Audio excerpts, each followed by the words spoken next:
Fascism یا فسطائیت کے بارے میں جو نہیں جانتے، نوک جھوک کی یہ ویڈیو ان لوگوں کے لیے ہے۔ میں ہوں عمیر محمود۔ آج کل سیاسی بحث کے دوران ایک دوسرے کے لیے فاشسٹ قرار دینے کا چلن عام ہو چکا ہے۔ ہر فرد دوسرے فرد کو اور ہر جماعت دوسری جماعت کو کہہ رہی ہوتی ہے کہ تم فاشسٹ ہو۔ لیکن یہ اصطلاح آئی کہاں سے اور فاشسٹ جماعتوں کو اس قدر منفی انداز میں کیوں پیش کیا جاتا ہے؟ دوسرے سوال کا جواب پہلے۔ جو فاشسٹ جماعتیں رہی ہیں ان کا جھکاؤ آمریت اور تشدد کی جانب زیادہ ہوتا ہے۔ ان کے ہتھ کنڈے غیر جانبداری سے دیکھے جائیں تو ناپسندیدہ ہوتے ہیں۔ اس وجہ سے فاشزم کو ایک منفی رویہ یا نظریہ سمجھا جاتا ہے۔ اب بتاتا ہوں کہ فاشزم کی اصطلاح آئی کہاں سے۔ ایک بھائی صاحب تھے بنیٹو میسولینی، یہ اٹلی کے حکمران بنے۔ انہوں نے جو سیاسی جماعت بنائی تھی اس کا نام تھا فاشسٹ پارٹی۔ لاطینی زبان کا ایک لفظ ہے فیشیو۔ فیشیو لکڑیوں کے ایک گٹھے کو کہا جاتا ہے۔ یہ جو ہم نے بچپن میں کہانی بھی پڑھی ہے نا کہ لکڑیاں الگ الگ تھیں تو آسانی سے ٹوٹ گئیں، لیکن جب ان لکڑیوں کا گٹھا بنا دیا گیا تو انہیں توڑنا ناممکن ہو گیا۔ یہ کہانی سنا کر ہمیں بتایا جاتا ہے کہ اتحاد اور اتفاق میں ہی طاقت ہوتی ہے۔ تو لکڑیوں کے اس گٹھے کو لاطینی زبان میں فیشیو کہا جاتا ہے۔ اس کو اتھارٹی کے معنوں میں بھی لیا جاتا ہے۔ یہ لفظ ہی فاشسٹ پارٹی کی بنیاد بنا۔ مسولینی صاحب نے اور فاشسٹ پارٹی نے پھر جس طرح سے معاملات حکومت چلائے، آگے چل کر یہی فاشزم ایک نظریہ بن گیا۔ فاشزم کو پھر ہٹلر صاحب نے جرمنی میں اپنایا، فرینکو صاحب نے اسپین میں اپنایا، اور بھی مزید کئی رہنماؤں نے فاشسٹ نظریات کے تحت اپنی حکومت چلائی، اور پھر اپنے اپنے حساب سے اس نظریے میں کچھ اضافہ اور کچھ تبدیلیاں بھی کی ہوں گی۔ لارنس برٹ نامی صاحب نے کئی فاشسٹ حکومتوں کا موازنہ کیا اور اس نتیجے پر پہنچے کہ کسی بھی فاشسٹ حکومت میں یا آج کل کے حساب سے فاشسٹ پارٹی میں 14 خصوصیات ہوتی ہیں۔ اسی طرح امریکی اخبار واشنگٹن پوسٹ نے 2016 میں ایک مضمون شائع کیا تھا جس کا عنوان تھا کہ ٹرمپ کتنے فاشسٹ ہیں۔ اس مضمون میں بھی فاشزم کے کچھ خد و خال بتائے گئے تھے۔ پھر بی بی سی اردو پر وسعت اللہ خان صاحب نے 2017 میں ایک مضمون لکھا جس کا عنوان تھا فاشزم ناپنے کا طریقہ۔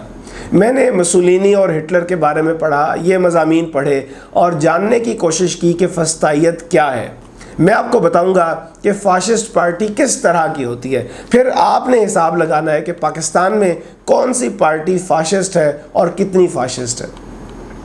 فاشزم کی سب سے پہلی خصوصیت یہ ہے کہ فاشسٹ پارٹیوں میں شدید قسم کی قوم پرستی پائی جاتی ہے۔ دیکھیں، قوم پرستی کی ایک قسم تو یہ ہے نا کہ دوسروں کو کہ خود کو دوسروں سے الگ سمجھنا۔ اس کی بنیاد مذہب ہو سکتی ہے، جیسے مسلمان قوم خود کو دوسری قوموں سے الگ سمجھتی ہے۔ اس کی بنیاد علاقہ ہو سکتی ہے، جیسے پاکستانی قوم خود کو دوسری قوموں سے الگ سمجھتی ہے۔ اس کی بنیاد زبان ہو سکتی ہے، جیسے پختون قوم، بلوچی قوم، سندھی قوم، پنجابی قوم۔ پاکستان بننے کے بعد جو لوگ بھارت سے آ کر سندھ کے علاقوں میں آباد ہوئے اور اردو بولتے ہیں وہ خود کو مہاجر قوم کہتے ہیں۔ قوم کی بنیاد خطہ بھی ہو سکتی ہے، جیسے ایشیائی قوم، یورپی قوم۔ خود کو اپنی قوم کی بنیاد پر دوسروں سے مختلف سمجھنا اور صرف اپنی قوم کی بہتری کے لیے کوشش کرنا، اگر یہ قوم پرستی کہلائے گا تو شدید قسم کی قوم پرستی اسے کہیں گے کہ اپنی قوم کو نہ صرف دوسری قوموں سے الگ سمجھنا بلکہ بہتر بھی سمجھنا، اور اس بنیاد پر دوسری قوموں کو دبانا۔ فسطائیت میں شدید قسم کی قوم پرستی پائی جاتی ہے۔ بس اپنے گروہ کو یا اپنے نظریات کو ہی افضل سمجھا جاتا ہے۔ بس یہ سمجھا جاتا ہے کہ جی ہم ہی عظیم قوم ہیں، ہم ہی عظیم گروہ ہیں، ہمارے ہی خیالات اور نظریات عظیم ہیں، باقی سب جو اس دنیا میں آئے ہیں وہ چھولے بیچنے آئے ہیں۔ سب سے اہم حصہ کسی بھی فسطائی پارٹی کا یہ ہوتا ہے کہ اس کا لیڈر صرف ایک ہوتا ہے۔ وہ پارٹی صرف اس لیڈر کے گرد گھومتی ہے، وہی رہنما ہوتا ہے، وہی تا حیات قائد ہوتا ہے۔ وہ لیڈر ہے تو پارٹی ہے، ورنہ نہیں ہے۔ اس لیڈر کو پھر ایسے خطاب یا القاب دیے جاتے ہیں جو اس کے لیے مخصوص ہو جاتے ہیں۔ جیسے مسولینی نے بھی خود کو لیڈر کا خطاب دیا تھا، ہٹلر نے بھی خود کو لیڈر کا خطاب دیا تھا۔ یہ بھی دکھایا جاتا ہے کہ پارٹی کا لیڈر جو ہے وہ بہت ہی طاقتور ہے، اس لیڈر کی شخصیت بہت متاثر کن ہوتی ہے، اس کا فن تقریر کمال ہوتا ہے۔ بریٹینیکا انسائکلوپیڈیا کے مطابق موسولینی جب تقریر کرتا تھا تو مجمع کی نبض پر اس کا ہاتھ ہوتا تھا، اس کی جسامت متاثر کن تھی، اس کی تقریر کی صلاحیت بہترین تھی، لیکن اس کی رائے جو تھی وہ متضاد ہوتی تھی، اس کے حقائق اکثر غلط ہوتے تھے، لیکن جب وہ اپنے مخالفین پر لفظی حملے کرتا تھا اور ایسا کرتے ہوئے وہ بڑا ڈرامائی انداز اختیار کرتا تھا، استعاروں کا استعمال کرتا تھا اپنے مخالفین کے خلاف، تو مجمع جو ہے وہ اس کی ہر بات ماننے کو تیار ہو جاتا تھا۔ اسی طرح سے جرمنی کا ہٹلر تقاریر بھی اچھی کرتا تھا، اور ہٹلر دور میں گوئبلز کا پروپیگنڈا تو مشہور ہے۔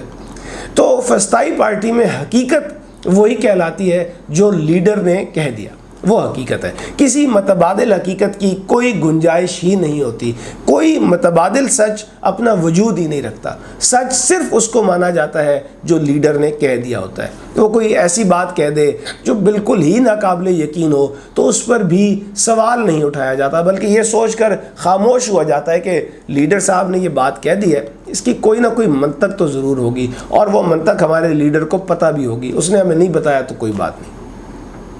لیڈر کا دیا گیا بیانیہ ہی سچ سمجھا جاتا ہے، اٹل سمجھا جاتا ہے، کوئی متبادل بیانیہ بننے ہی نہیں دیا جاتا۔ فاشسٹ پارٹی میں کسی ایسے فرد کی کوئی گنجائش نہیں ہوتی جو لیڈر سے بہتر ثابت ہو سکتا ہو، ایسے ہر فرد کو راستے سے ہٹا دیا جاتا ہے۔ انٹلیکٹ، کرٹیکل تھنکنگ یا تنقیدی سوچ، اس کی بھی فسطائی پارٹیوں میں کوئی گنجائش نہیں ہوتی، بلکہ سوال اٹھانے والے افراد یا سوال اٹھانے والے اداروں کی ساکھ پر، ان کی کریڈیبلٹی پر حملہ کیا جاتا ہے، تاکہ اگر وہ کوئی بات کہیں تو اس کی وقت ہی نہ رہے، کوئی ان کی بات کو سنجیدگی سی نہ لے، اس بات پر غور نہ کرے، بلکہ اس بات کو جھوٹ قرار دے کر رد کر دے۔ فاشسٹ جماعتوں میں ریشنلٹی کے بجائے جذبات کی بنیاد پر بات کی جاتی ہے، میڈیا کو کنٹرول رکھا جاتا ہے، کبھی براہ راست کنٹرول کیا جاتا ہے اور کبھی انڈائریکٹلی بالواسطہ انداز میں کنٹرول کیا جاتا ہے، یعنی کبھی تو ایسے قوانین نافذ کر دیے جاتے ہیں جو میڈیا کو آزاد نہیں رہنے دیتے، کبھی اپنے حامیوں کو میڈیا پر مسلط کیا جاتا ہے، اور کبھی یہ لفافے وغیرہ پہنچا کر یا مراعات دے کر، کوئی عہدہ دے کر میڈیا والوں کو اپنا حامی بنایا جاتا ہے۔ فاشسٹ جماعتیں یہ بھی سمجھتی ہیں کہ اگر ضرورت پڑے تو بنیادی انسانی حقوق سلب بھی کیے جا سکتے ہیں۔ یہ فاشسٹ جماعتیں ایک خیالی سا خوف کھڑا کرتی ہیں اور پھر اس خوف سے ڈرا کر اپنے ماننے والوں کو اپنے گرد اکٹھا رکھتی ہیں۔ مثلا یہ کہا جاتا ہے کہ یہ دوسری جماعتیں جو ہیں یہ اگر اقتدار میں آ گئیں تو ہماری ملکی سلامتی کو خطرہ لاحق ہو جائے گا۔ رائے عامہ ہموار کرنے کے لیے مذہب کا استعمال کیا جاتا ہے، مذہبی اصطلاحات کا استعمال عام ہوتا ہے لیڈر کی جانب سے۔ صنعت کاروں اور کاروباری افراد کو ترجیح دی جاتی ہے، مزدوروں کی تنظیموں کو دبایا جاتا ہے، اپنے فالوورز کے گروہ یا جتھے بنائے جاتے ہیں، اکثر اوقات ان کی کوئی پہچان انہیں دی جاتی ہے یا انہیں کوئی شناخت دی جاتی ہے اور اس کے لیے کوئی انہیں مخصوص لباس پہنایا جاتا ہے۔ جیسے موسولینی کے جو جتھے تھے وہ بلیک شرٹس پہنتے تھے، ہٹلر کے جو جتھے تھے وہ براؤن شرٹس پہنتے تھے۔ اپنی طاقت کا اظہار بھی بڑے بڑے جلسے منعقد کر کے کیا جاتا ہے، سیاسی مسائل کا حل بھی ڈنڈے کے زور پر تلاش کیا جاتا ہے، مجرموں کو سزا دینے کے لیے قانون نافذ کرنے والے اداروں کو بے پناہ اختیارات دیے جاتے ہیں، اور اگر کسی کے ساتھ کوئی زیادتی ہو بھی جاتی ہے تو حب الوطنی یا قومی مفاد کے نام پر دبا دی جاتی ہے۔ عسکریت پسندی کی طرف زیادہ جھکاؤ ہوتا ہے، بات چیت کے ذریعے مسائل حل کرنے کو کم پسند کیا جاتا ہے۔ فاشسٹ حکومتوں میں اہم عہدے اپنوں میں ہی بانٹے جاتے ہیں اور اپنوں کو احتساب سے بچایا جاتا ہے۔ فاشسٹ حکومتوں میں یہ عام سی بات ہے کہ حکومت میں شامل افراد قومی وسائل لوٹ لیتے ہیں۔ فسطائی حکومتوں میں فوج کو بالادست رکھا جاتا ہے، فوج اور فوجیوں کو گلیمرائز کیا جاتا ہے، گورنمنٹ فنڈز کا زیادہ حصہ وہ فوج کو دیا جاتا ہے۔